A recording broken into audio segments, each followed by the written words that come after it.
اللہ کے نبی صلی اللہ علیہ وسلم کی بیوی سے کہنے لگے امی عائشہ ہم رات میں پہنچے دور کے رہنے والے ہیں, ہمیں نبی اکرم کا چہرہ دکھا دو.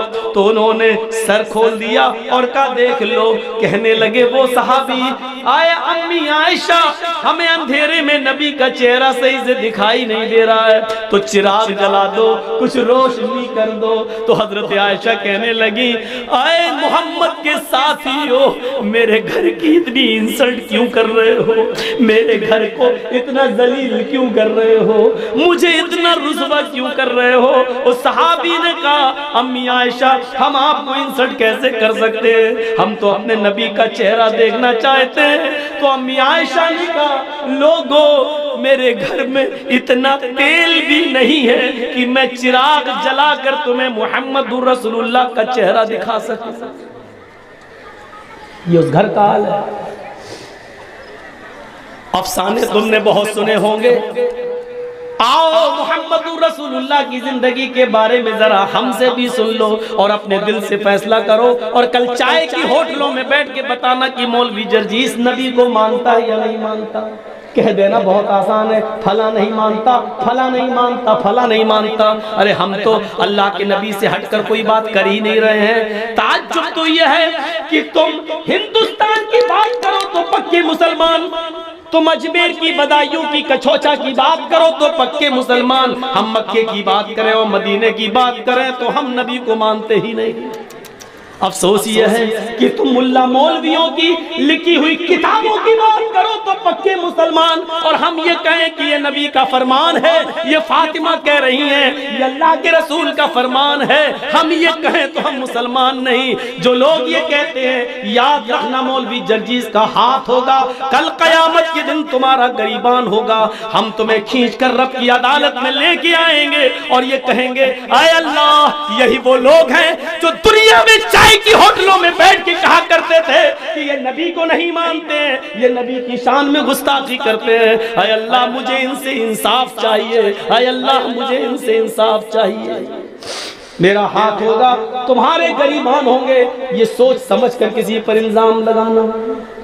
آؤ میرے بھائیوں آگے چلو, چلو آگے.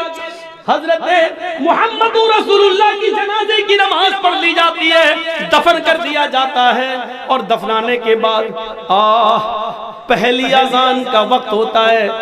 حضرت بلال کو آواز دی جا رہی ہے این البلال, بلال کہاں ہے؟ بلال خاموش کھڑے. لوگوں نے کہا بلال کیا ہوا, اذان دو, وقت ہو گیا ہے. حضرت بلال نے منع کر دیا. لوگوں حضرت بلال نے منع کر دیا. لوگوں محمد رسول اللہ کے رخصت ہو جانے کے بعد اب ہم سے اذان کے لیے مت کہو. اللہ کے رسول جب سامنے کھڑے ہو جاتے تھے تو اشہد ان محمد رسول اللہ کہتے ہوئے میں ان کے چہرے کا دیدار کرتا تھا. اب نبی ہمارے سامنے کھڑے نہیں ہوں گے تو میں کس کا چہرہ دیکھوں گا. حضرت بلال اس حد تک نبی اکرم کی جدائی میں اس حد تک چلے گئے کہ وہ جہاں گلی جس گلی میں جاتے یہی کہتے ہیں اللہ کے رسول مجھ سے کیا غلطی ہو گئی, مجھے چھوڑ کے کیوں چلے گئے, اے میرے نبی میں نے کیا خطا کی, مجھے چھوڑ کے آپ چلے گئے. یہ ان کی زبان سے جملے نکلنے لگے. لوگوں نے ان کو مدینے سے باہر بھیج دیا, یہاں رہیں گے مسجد نبی کے بغل میں روضہ رسول کو, نبی اکرم کی قبر کو دیکھیں گے تو یہ نبی کو بہت یاد کریں گے. چلو ان کو کچھ مہینوں کے لیے باہر بھیج دیں. 6 مہینے تک وہ ملک شام میں رہے, اور 6 مہینے کے بعد انہوں نے نبی اکرم کو خواب میں دیکھا. 6 مہینے کے بعد خواب میں دیکھا تو کہا, اللہ کے نبی خواب میں ان سے کہہ رہے ہیں اے بلال تو میرا مدینہ چھوڑ کے کہاں چلا گیا, اے بلال تو میری قربت چھوڑ کے کہاں چلا گیا, اے بلال تو میری نزدیکی چھوڑ کے کہاں چلا گیا, اے بلال تو مدینے میں واپس آ جا. فجر کی نماز پڑھتے ہی گھوڑا دوڑا دیا اور چلنے لگے. لوگوں نے کہا بلال کہاں جا رہے ہو؟ کہنے لگے مجھے میرے آقا نے بلایا ہے, مجھے میرے نبی نے نے بلایا ہے، اب شام چھوڑ کر میں مدینے کی طرف جا رہا ہوں۔ 6 مہینے کے بعد مدینے آئے، مدینے میں پہنچ کر فوراً لوگوں سے پوچھا کہ مجھے محمد رسول اللہ کی بیٹی فاطمہ سے ملواؤ۔ فاطمہ رضی اللہ تعالیٰ عنہا کی شکل محمد رسول اللہ سے اپنے ابو سے بہت ملتی جلتی تھی، بہت حد تک ایک تھی۔ لوگوں مجھے فاطمہ کا چہرہ دیکھ لینے دو کہ ان کو دیکھ کر میں محمد رسول اللہ کو یاد کر لوں گا۔ لوگوں نے کہا بلال تم مدینے سے باہر تھے، ٹیلی گرام کا اور موبائل کا زمانہ نہیں تھا۔ اے بلال تمہارے آنے سے چند دن پہلے محمد رسول اللہ کی بیٹی حضرت فاطمہ بھی اس دنیا سے چل بسی، وہ بھی اللہ کو پیاری ہو گئی، وہ بھی اب اس دنیا میں نہیں رہی۔ نظریں آسمان پہ ڈالی، اے اللہ نبی کا غم ابھی بھولا نہیں تھا، کیا ایک اور غم میرے اوپر آ گیا، فاطمہ بھی اس دنیا میں نہ رہی۔ زبان سے نکلا انا للہ و انا الیہ راجعون۔ کسی طرح خاموش ہوئے، باتیں ہوئیں، اور تھوڑی دیر کے بعد اذان کا وقت ہو۔ لوگوں نے کہا بلال مہینے گزر گئے تمہاری اذان نہیں سنی، بلال آج اذان دے دو۔ کہنے لگے نبی اکرم کے رخصت ہونے کے بعد اب اذان کے کلمات مجھ سے نہ دلواؤ۔ ادھر نبی کے نواسے حسن آ گئے، ادھر حسین آ گئے۔ دونوں کہنے لگے اے بلال جانتے ہو ہم کون ہیں؟ ان دونوں کو اپنے دونوں ہاتھ سے دبایا، تم دونوں نبی اکرم کے نواسے ہو۔ میرے نانا نے کیا کہا تھا، جس نے میرے نواسوں کا دل توڑا اس نے محمد رسول اللہ کا دل توڑا۔ اے بلال تمہیں اذان دینا پڑے گی آج، یہ محمد رسول اللہ کے نواسوں کی خواہش ہے۔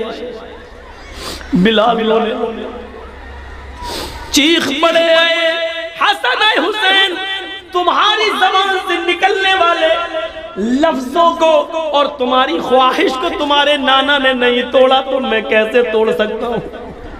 میں اذان دوں گا۔ وضو بنایا، اذان دینے کے لیے کھڑے ہو گئے۔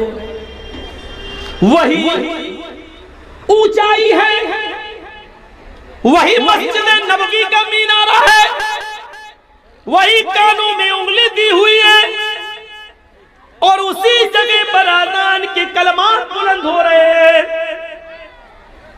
حضرت بلال کی اذان سننے کے لیے لوگوں نے پہلے ہی مسجد بھر دی۔ اذان سے پہلے ہی مسجد آباد، کھجور کے پتوں کی بنی ہوئی چٹائیاں بچھی ہوئی، سارے لوگ مسجد میں بیٹھے ہیں۔ 6 مہینے پرانا محمد رسول اللہ صلی اللہ علیہ وسلم کا زمانہ یاد آ رہا ہے۔ حضرت بلال کے کانوں میں انگلیاں ہیں، اور حضرت بلال ان جملوں پر پہنچے ہوئے ہیں، اللہ اکبر اللہ اکبر۔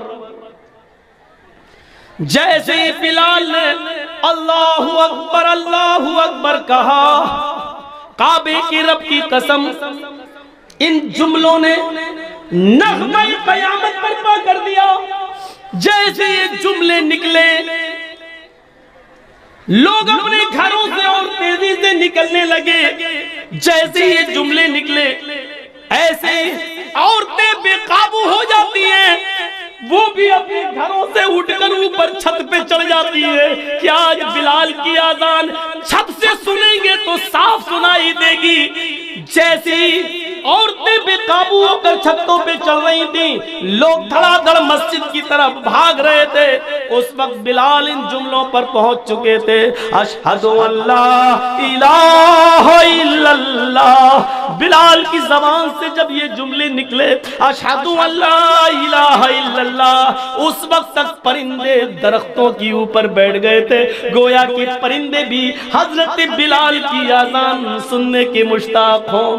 درختوں کے پتوں کی جنبشیں بند تھیں کہ شاید آج وہ بھی اذان سننا چاہتی ہیں۔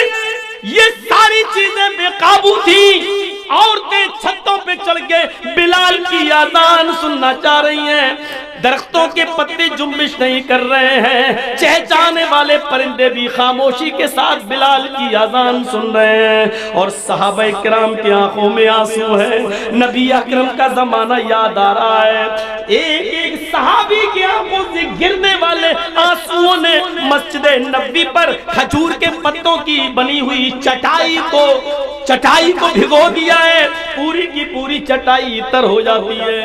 حضرت بلال ان جملوں پر پہنچتے ہیں، اشہد ان محمد الرسول اللہ، ابھی ان کی زبان سے محمد کا جملہ ہی نکل پایا تھا، رسول اللہ کا جملہ نہ نکلنے پایا کہ ان کی نگاہ وہیں پہنچ جاتی ہے جہاں جناب محمد رسول اللہ کھڑے ہو جایا کرتے تھے، اور بلال سے کہتے تھے کہ اذان دو، اور بلال انہیں دیکھ کر پوری اذان دیا کرتے تھے۔ آج اس جگہ پر نبی اکرم کو غائب پایا، آج اس جگہ پر محمد رسول اللہ کو موجود نہ پایا، پریزنٹ نہ پایا۔ جیسے ان کی نظر اس جگہ گئی اور نبی کو موجود نہ پایا تو غشی آئی، چکر آئے، اور بے ہوش ہو کر وہ زمین کی اوپر گر پڑے۔ لوگوں نے پانی کے چھینٹے مارے، بقیہ الفاظ